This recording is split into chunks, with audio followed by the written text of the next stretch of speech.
Hi friends, നമ്മൾ ഇന്ന് യാത്ര പോകുന്നത് കർണാടകയിലെ മുരുഡേശ്വര ശിവക്ഷേത്രം കാണാനാണ്.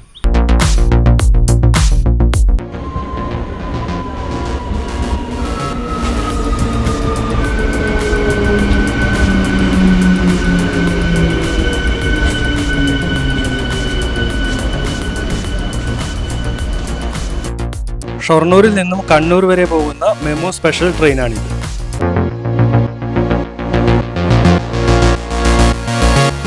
എനിക്ക് പോകുവാനുള്ള മാംഗ്ലൂർ സെൻട്രൽ മെയിലാണ് ഈ വരുന്നത്.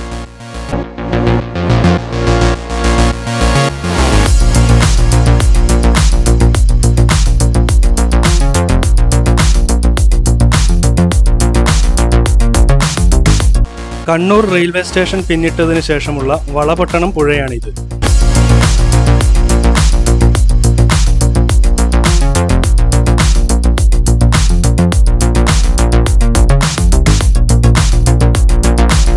കാസർഗോഡ് റെയിൽവേ സ്റ്റേഷന് തൊട്ടു മുൻപായിട്ടുള്ള ചന്ദ്രഗിരി പുഴയാണ് നമ്മൾ ഈ കാണുന്നത്. Kasaragod railway സ്റ്റേഷനാണിത്.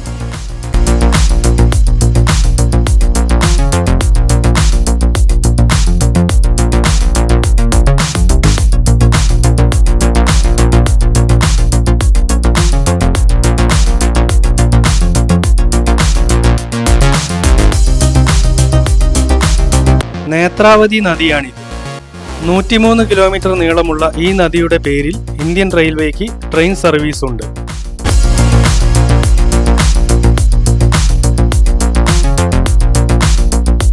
Mangalapuram central railway സ്റ്റേഷനിലേക്കാണ് ഇപ്പോൾ ട്രെയിൻ എത്തിക്കൊണ്ടിരിക്കുന്നത്.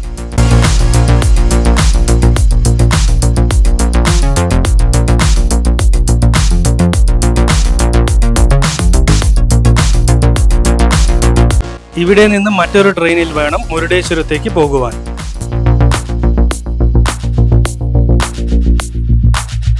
പന്ത്രണ്ടേ മുക്കാലിനാണ് ഇവിടുന്ന് മുരുഡേശ്വരത്തേക്കുള്ള ട്രെയിൻ ഉള്ളത്. അപ്പോൾ ലഞ്ചൊക്കെ കഴിച്ച് അതിനു വേണ്ടി വെയിറ്റ് ചെയ്യാണ്. ഈ ട്രെയിനിലാണ് എനിക്ക് മുരുഡേശ്വരത്തേക്ക് പോകേണ്ടത്. 12:45 ട്രെയിൻ ഇവിടുന്ന് യാത്ര ആരംഭിച്ചു.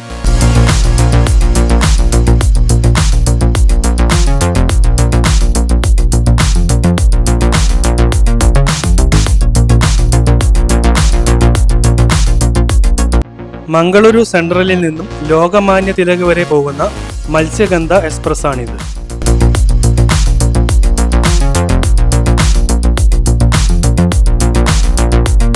ട്രെയിൻ ഇപ്പോൾ ഉടുപ്പി റെയിൽവേ സ്റ്റേഷനിൽ എത്തിയിരിക്കുകയാണ്.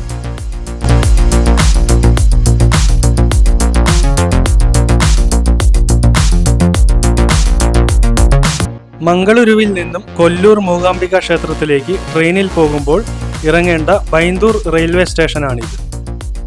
ഇവിടെ നിന്നും 30 കിലോമീറ്റർ ദൂരമാണ് കൊല്ലൂർ മൂകാംബിക ക്ഷേത്രത്തിലേക്ക് ഉള്ളത്.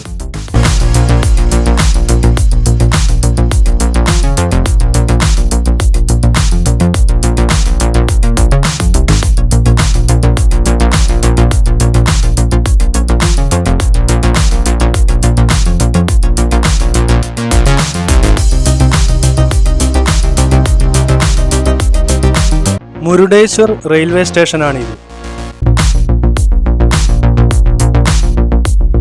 ഇവിടെ നിന്നും ഒരു ഓട്ടോയിലാണ് മുരുഡേശ്വർ ക്ഷേത്രത്തിലേക്ക് പോകുന്നത്. ഇവിടെ നിന്നും 2.5 കിലോമീറ്റർ ദൂരമാണ് മുരുഡേശ്വർ ക്ഷേത്രത്തിലേക്ക് ഉള്ളത്.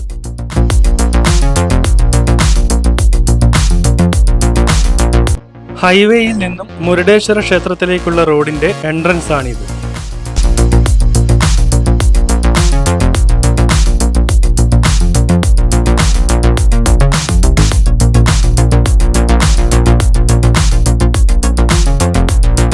മുരുഡേശ്വര ക്ഷേത്രത്തിന് മുമ്പിലെ രാജഗോപുരമാണ് ഇത്. 20 നിലകളോടുകൂടി 249 അടി ഉയരമുള്ള ഈ രാജഗോപുരം ലോകത്തിലെ തന്നെ ഏറ്റവും വലിയ ക്ഷേത്രഗോപുരങ്ങളിൽ ഒന്നാണ്. തമിഴ്നാട്ടിൽ നിന്നുമുള്ള വിദഗ്ധരായ ശില്പികളാണ് ഈ ക്ഷേത്രഗോപുരം നിർമ്മിച്ചിട്ടുള്ളത്. ഈ രാജഗോപുരത്തിലേക്കുള്ള പ്രവേശന കവാടത്തിന് ഇരുവശത്തുമായി കോൺക്രീറ്റിൽ തീർത്ത ആനകളുടെ പ്രതിമകൾ കാണാം. മൃഡേശ്വരൻ എന്നറിയപ്പെടുന്ന ശിവനാണ് ഈ ക്ഷേത്രത്തിലെ മുഖ്യപ്രതിഷ്ഠ. അറബിക്കടലിന്റെ തീരത്താണ് മുരുഡേശ്വര ക്ഷേത്രം സ്ഥിതി ചെയ്യുന്നത്.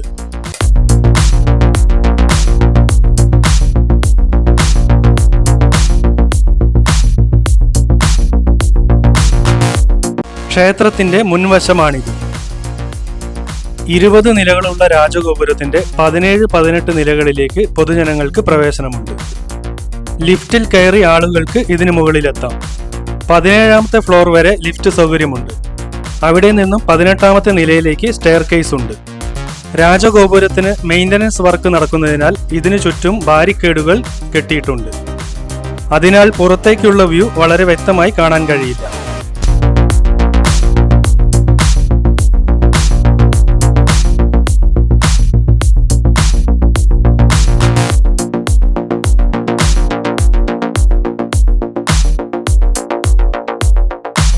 പതിനാറാം നൂറ്റാണ്ടിൽ തുളുവ നരസ നായക രാജാവാണ് മുരുഡേശ്വര ക്ഷേത്രം നിർമ്മിച്ചത്. മുരുഡേശ്വര ക്ഷേത്രത്തിന്റെ സാന്നിധ്യമാണ് ഈ സ്ഥലത്തിന് മുരുഡേശ്വര എന്ന പേര് വരാൻ കാരണം. കന്നുകഗിരി എന്നു പേരുള്ള ചെറിയ കുന്നിൻ മുകളിലാണ് ഈ ക്ഷേത്രം നിർമ്മിച്ചത്. രാമനാഗപ്പ ഷെട്ടി എന്ന വ്യവസായിയാണ് ഈ ക്ഷേത്രം പുനരുദ്ധാരണം ചെയ്യുന്നതിനായി മുൻകൈയെടുത്തത്. 1977 ഇതിന്റെ പുനരുദ്ധാരണ പ്രവർത്തനങ്ങൾ ആരംഭിച്ചത്. 123 അടി ഉയരമുള്ള ഈ ശിവപ്രതിമയ്ക്ക് ലോകത്തിൽ ഉയരമേറിയ ശിവരൂപങ്ങളിൽ വെച്ച് 2ാം സ്ഥാനമാണ് ഉള്ളത്. കാശിനാഥൻ എന്ന ശില്പിയാണ് ഈ പ്രതിമയുടെ നിർമ്മാണത്തിന് മേൽനോട്ടം നൽകിയത്. 2 വർഷം കൊണ്ടാണ് ശിവ സ്റ്റാച്യു നിർമ്മിച്ചത്. വലിയൊരു നന്ദികേശ പ്രതിമയും ശിവപ്രതിമയ്ക്ക് മുൻപിലായി കാണാം.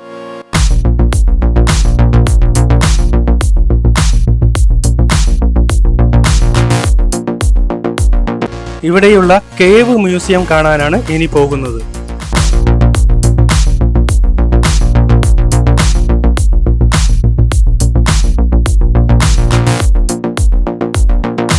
പുരാണത്തെ അടിസ്ഥാനമാക്കിയുള്ള ശില്പങ്ങളും പെയിന്റിങ്ങുകളുമാണ് ഈ മ്യൂസിയത്തിൽ.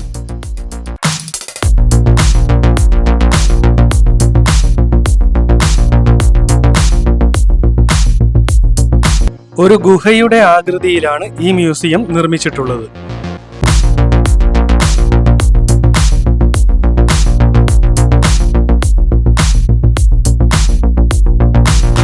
ഓരോ ശില്പത്തിന് മുൻപിലും അത് പുരാണത്തിലെ എന്തിനെയാണ് സൂചിപ്പിക്കുന്നത് എന്ന് എഴുതി വച്ചിട്ടുണ്ട്.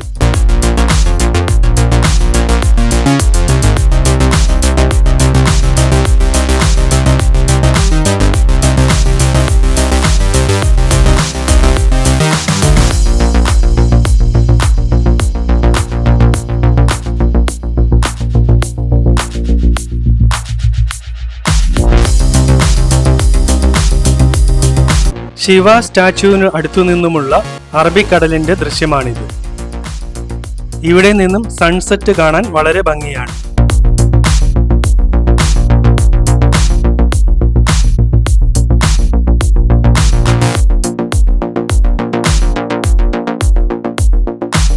ശ്രീകൃഷ്ണൻ അർജുനന് നൽകുന്ന ഗീതോപദേശത്തിന്റെ ശില്പമാണിത്.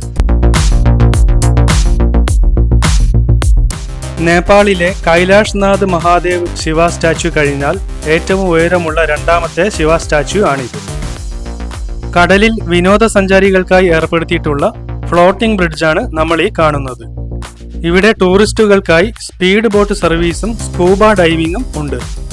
മംഗലാപുരത്തു നിന്നും 156 കിലോമീറ്റർ ദൂരമാണ് ഇവിടേക്കുള്ളത്.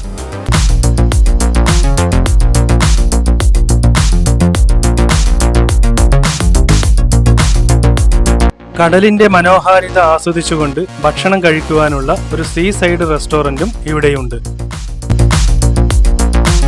ഒട്ടനവധി ടൂറിസ്റ്റുകളെ നമുക്ക് ഈ ബീച്ചിൽ കാണാം. ഉന്തുവണ്ടികളിലുള്ള ഇളനീർ വിൽപ്പന ബീച്ചിൽ സജീവമാണ്. ഇന്ന് ടൂറിസ്റ്റുകൾക്ക് ഫ്ലോട്ടിംഗ് ബ്രിഡ്ജിലേക്ക് പ്രവേശനമില്ല. സൺസെറ്റിന് ശേഷമുള്ള മുരുഡേശ്വര രാജഗോപുരത്തിന്റെ കാഴ്ചകളിലേക്കാണ് ഇനി നമ്മൾ പോകുന്നത്. പല നിറങ്ങളിലുള്ള ലൈറ്റപ്പുകൾ ചെയ്ത് രാജഗോപുരം മനോഹരമാക്കിയിരിക്കുന്നു.